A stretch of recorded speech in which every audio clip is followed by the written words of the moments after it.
Welcome to the Autocar Show from high up in the Italian Alps.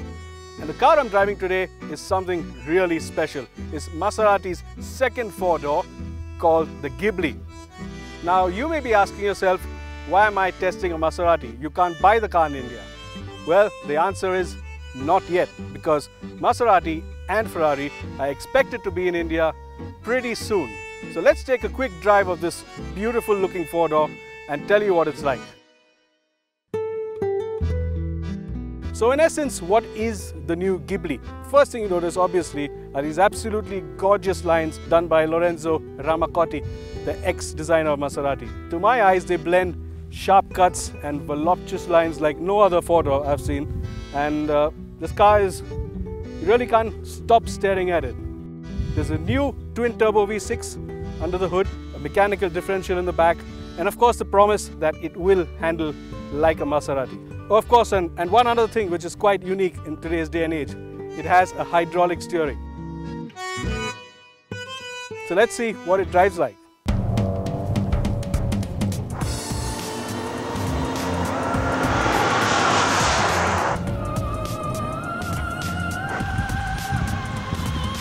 Well, the first thing that really strikes you about this car is just how well it rides.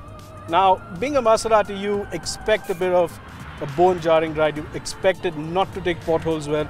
But here we are on this B road somewhere in the mountains of Italy, and it's riding every pothole like it's been designed to take a road in India. So in that way, this car is going to be pretty much perfect for our roads. It's a nice supple feeling with the dampers, and these magneto-rheological dampers, they adjust their rate more than 100 times a second, which is actually difficult to believe.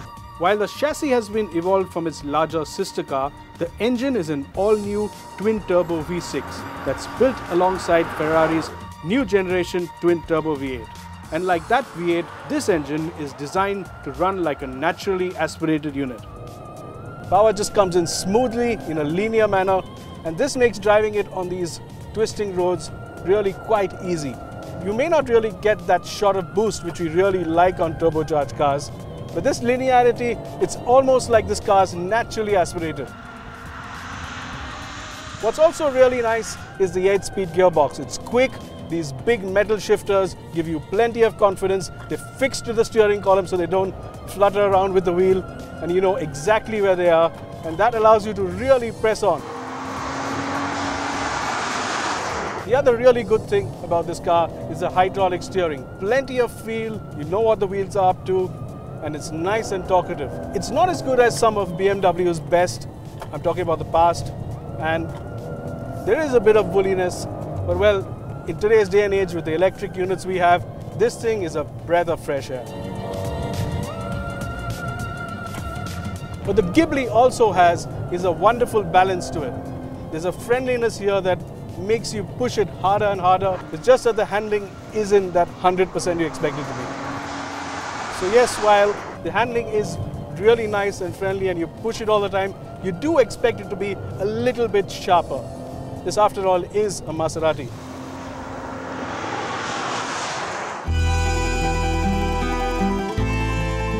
On the inside, the Ghibli is clearly a Maserati too. The design of the interior with its two big dials stands out, and there's clearly a lot of Italian flair mixed in here.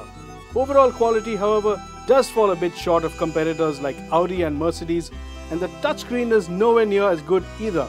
In the rear, there's a decent amount of headroom, always difficult when you have a low-roofed car like this one, and the rear seat is nice and supportive.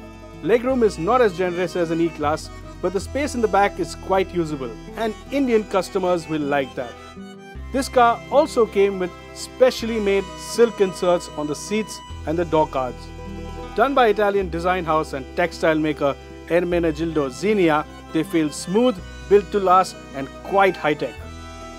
Whereas earlier it would have been fair to say that all modern Maseratis came with a shadow of a black horse, today the Ghibli is a clear step ahead.